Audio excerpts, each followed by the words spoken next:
DS in our dialect. I am Professor Jun Michael B. Antoni, the Unit Head of Extension at JLMSU Pangilisan Campus. So, nandito po ako ngayon para ibigay po sa inyo yung aming extension project. This is entitled From Innovation to Adoption, a community-based mechanization of seaweed farming in Zamboanga, Sibugay, Philippines. So these are the real authors of the project. Actually, I'm just saying, the Philippines produced 1.47 million metric ton of seaweed production. And in Zamboanga, Sibugay, which is in Region 9, we have a lot of communities of seaweed farmers. Sila yung naging target ng aming community extension project po. Now, the reality tells us, based on our research, that the daily life of our seaweed farmers in the Philippines are actually, we have these problems. One of these problems, number one, very laborious, yung seaweed harvesting nila. They are prolonged also to exposure to sunlight. Alam naman natin, pag nasa dagat, they're really exposed to sunlight, soaking also in water, injury also from cutting the seaweeds from the long lines. And the reality also tells us that based on the Philippine fisheries profile, aging po yung manpower ng ating agricultural sector, 41 to and above, or 70% of our farmers are really aging. And ito yung naging problema now that our farmers, they are suffering the impact of climate change. And hindi rin excuse yung ating mga seaweed farmers po dyan. So, specifically based on our research, ito po yung nakita ng mga engineers ng aming campus. In the production cycle of seaweed farming, maraming problema yung harvesting process. So it was manual yung process kasi nila kasi they are small scale farmers. So sabi ko nga ni Dr. Bob kahapon, that's the reality of the Philippines na marami sa atin, we are small scale farmers talaga. So they use knives to cut seaweeds from the long lines. Medyo mataas yung labor cost because they have to hire 4 to 5 persons just to do the harvesting process. And they're exposed, the workers are exposed to repetitive physical strain and safety risks also.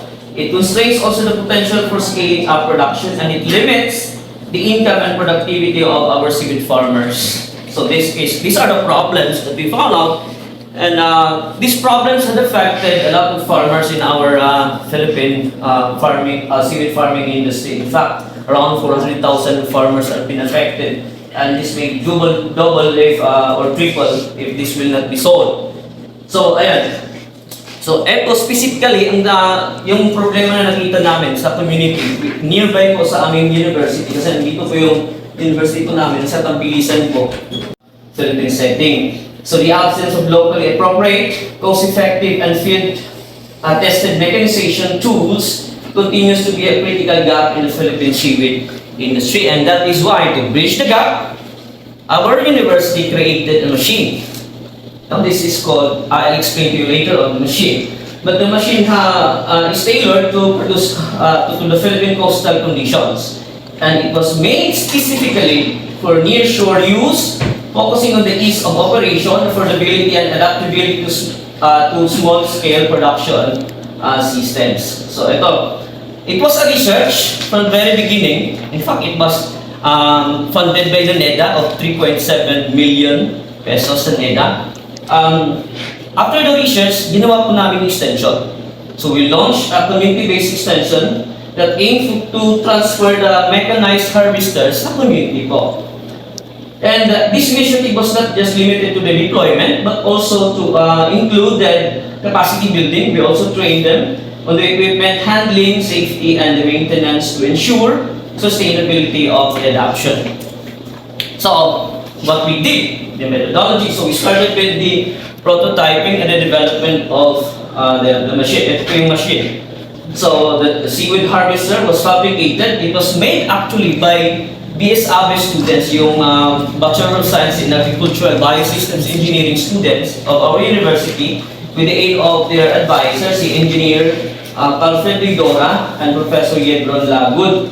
And there were field trials, structured feedback from partner cooperatives was gathered and analyzed, and a series of design refinements were also done with a particular emphasis on enhancing durability, cutting efficiency, and the ease of operation. So ito po yung machine, we call it ROTA, meaning rotational operation of tangled seaweed in agricultural row, a mechanized harvester for a safer, faster, and injury-free seaweed harvesting for optimum production. So ito kung nakikita ninyo, explain ko yan. Simple lang po, may makina po, it's 7.5 horsepower po yung makina po niya. At may belt po dito. Nag-rotate lang po siya. I'll explain later on the process of how is it really working. So ito po yung specs ng machine. It's really movable. Kasi maliit lang kasi siya eh. It's operational in land and water. Kung nakikita niyo sa video, sa picture, actually, nakikita nila sa bangka. Yan po. Thus, lightweight, it is only 50 kilogram. Kaya madali lang din i-move. No? And modular, it can be assembled or disassembled by the local farmers. So, ito po yung kanyang harvesting capacity. Sa traditional, they can only finish 12.5 lines per day. But this machine can actually finish 120 lines in a day. So yung labor cost sa traditional, the farmers can spend more than 5,000 kasi they have to hire 4 to 5 people just to do the labor. Ito, lang, 600 pesos kasi mag-hire lang sila ng isang tao. Isang tao lang kasi ang pwedeng gumawa nito. Tapos mag-gasolina lang sila kasi gas kasi yung machine. So, simple lang. 1 liter for 200 meters lang yung magastos nila. So, ito, labor cost savings, 89.5%. And yung harvest day reduction, 8.6 days. Imagine. So it really helps the community. So just to give you a point of comparison, ito po yung machine namin. Yung mga developed na machines already that are available in the industry, malaki po at saka costly. So yung namin lang po, it's only 50 kilogram. And it only costs 150,000 pesos. So, kayang-kaya ng mga farmers. But let me tell you, na ginawa po namin sa extension project, binigay po namin ito sa kanila. Free. Yan. So what we did, we actually had a prototyping and the pilot testing. Yun na, yung prototyping and pilot testing, it was funded by the NEDA with a 3.7 million peso fund. So we are happy kasi there were 9 machines prototyped and fabricated, and the 4 of these were given to the community for adoption and for utilization. But before it was fabricated, actually, there were a series of refinements also. We also asked feedbacks from the people who used in the prototyping and the pilot testing. Ito po, in fact, yung machine ito won the second winner of the Cluster Rice 2020 DOST na prize. Then, we partnered with cooperatives also for the pilot testing. And we are happy that in 2024, the machine was already given a patent application. Tapos, IP protected na po siya, yung design. Yan po. Then, it is pilot tested, AMJEC tested, it drafted already feasibility study and a market study. In 2025, ayun, naka-registered na po siya, ready for market na po siya. Actually, ready for market na talaga po siya. Kaya nga, nag-present ako dito ngayon, pagkatapos yung bubili. In 2026, we are planning to really scale up our industry. Ayan. Let me go back to the extension project. So, after everything was ready, we had a launching and demo signing with the community of farmers. Then po, ito po yung community of farmers in Tungawan, yung i-mention ko kanina. Sa buong si video, isang tao lang. Then yan po yung mga students namin, yung mga faculty nag-video sa kanila. Yan po. So, easy-easy lang. Diba? Ito po yung sa Olotama. Ito naman, din yung sa Tungawan. So, i-explain ko sa inyo sa video ito kung paano ginawa, kung how does it actually work. So, simple lang. Ito yung rope na nilagyan ng seaweed. Ipasok yan dyan, tapos ilalis doon. Yan yung tapos ipasok yan dyan.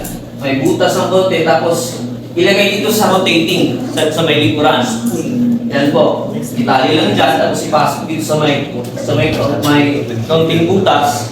Tapos it will just rotate actually. So, tingnan nyo. Ganyan. So, yung farmers na punta, yung gumawa nito, nag-video na lang po kami.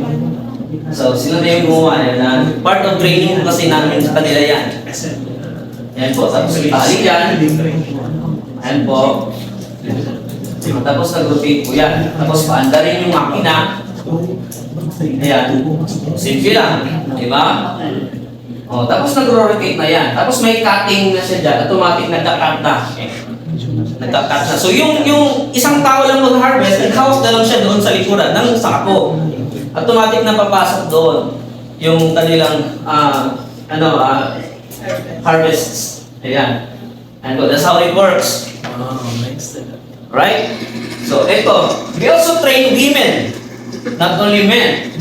Kasi paano pag wala yung mga asawa nila? So, mga babae rin. Kita nyo. They also lining up for the training. So, ito. May maraming nakalinya po dyan. Gusto namin subukan. Siyempre, we really train them how to operate the machine and how to maintain also the machine. Ayan po. So, napakaganda. Yan. Punta tayo. So, after the training, we saw that they were already capable of operating the machine.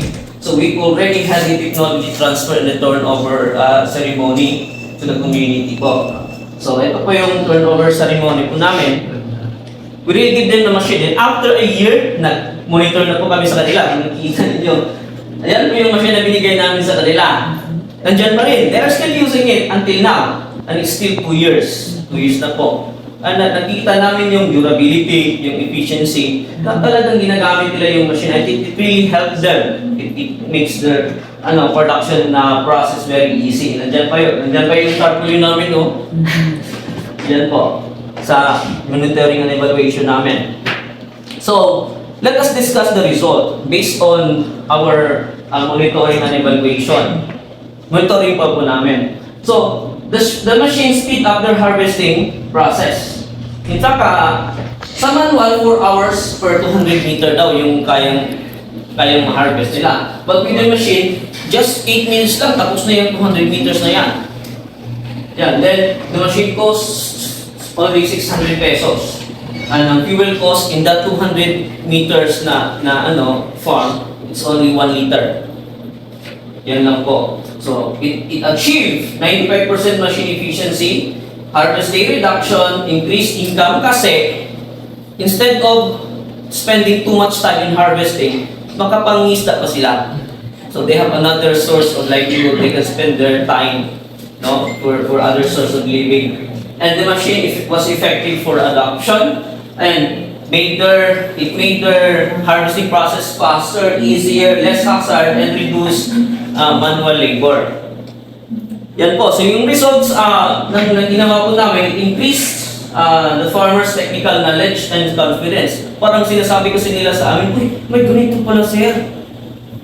Ito pala. So parang sila, they were shocked by this.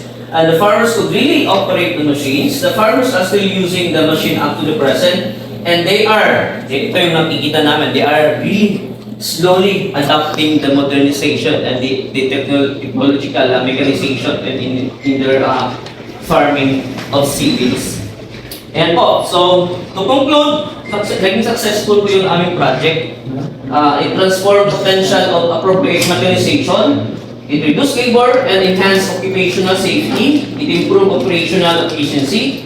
And the technology adoption is most effective when grounded with participatory approaches and local context. Yan po talaga. Community-based mechanization. Ayan po, ang recommendations, ito po yung namin, continuous training and replication, field-based innovation hubs. We are slowly collaborating with communities.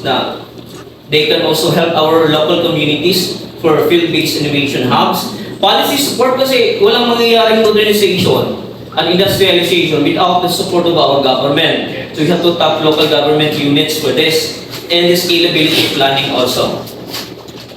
And these are the current future initiatives of JRMSU. let me just tell you that as of now we're inventing a machine, an engineering department are inventing a machine on seaweed knot tying device, yung planting device na naman. Then we are also assessing the seaweed production among the farmers. This is part of the assessment of their full production kasi nakita namin during our monitoring and evaluation, nakita kasi namin na sabi nila may reklamo sila sa amin. I mean not sa us, but in their production. Nag-decline daw yung growth ng kanilang seaweed industry and they do not know why. So we would like now to assess the quality of their water. Maybe there's something wrong with the quality of the water in the farm. Ayan po ginagawa po namin. And the future researchers of our university, the seaweed harvesting vessel, solar-powered seaweed drying technology, the seaweed seedling production facility, and the mapping of suitable seaweed areas in Zamboanga Peninsula. And so we are looking for partners. So if you want, sinasabi ko nag-invento ng machine, eto si Engineer Dudora, that's me, that's Professor Lagod, and this is our Director of the KTTO in the JRMSU.